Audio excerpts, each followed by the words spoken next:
Hello everyone and welcome back to my channel.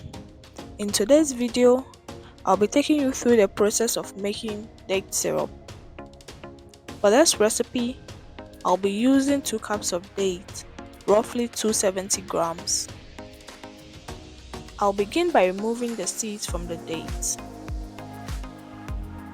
With the soft ones, you can simply crush them with your fingers to reveal the seeds like what I'm doing. But for the hard ones, you may need a knife to cut through them to easily get the seeds out.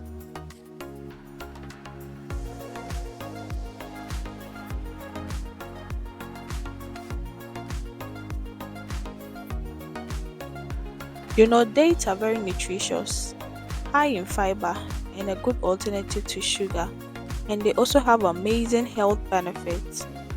So make sure you enjoy them and add them to your recipes from time to time.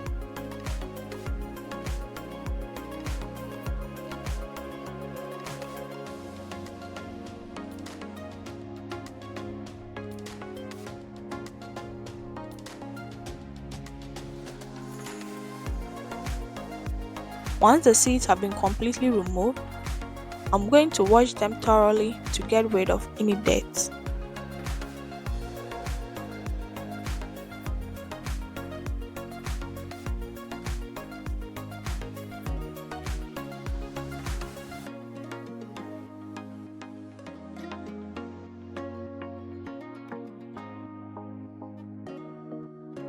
Once that is done, I'm going to transfer the date into a saucepan and add enough water to cover it. I actually added 2 glasses of water for this. Transfer it to a stove and bring it to a boil. I'm going to cook this for about 15 minutes. Allow it to boil for 10 minutes and later simmer for about 5 minutes. Personally, I like to stir them gently with the ladle, and once they easily mash up, I know they are done.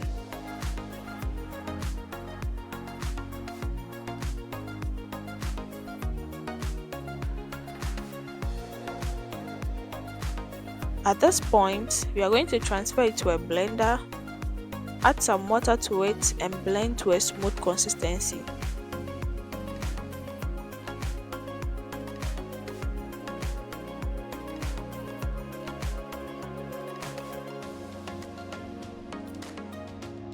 This is how smooth you want your blended dates to be.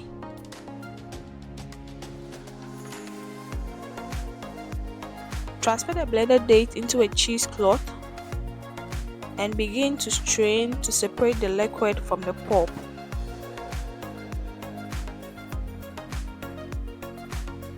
You can also use a sieve for this, but you need to repeat the process several times to make sure you get a clear liquid.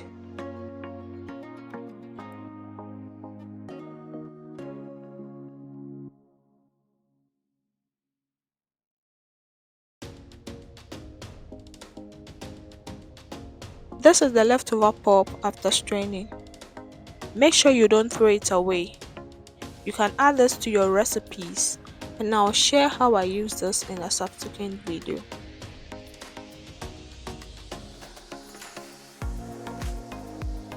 Now transfer the date liquid into a saucepan. Add some cinnamon sticks for added flavor and allow to boil until the water evaporates. We want the water to reduce to the point where the liquid begins to thicken. At that point, allow it to simmer and thicken to your preference. We are going to take out the cinnamon sticks from the syrup and allow it to continue to simmer. Once that is done, take it off the fire and allow it to cool.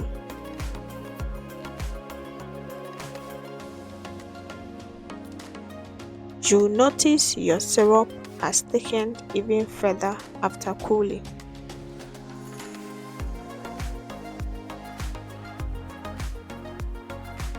Pour it in a container and store in the refrigerator.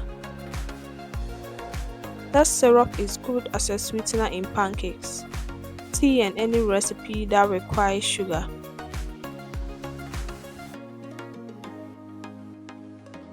Thank you for watching.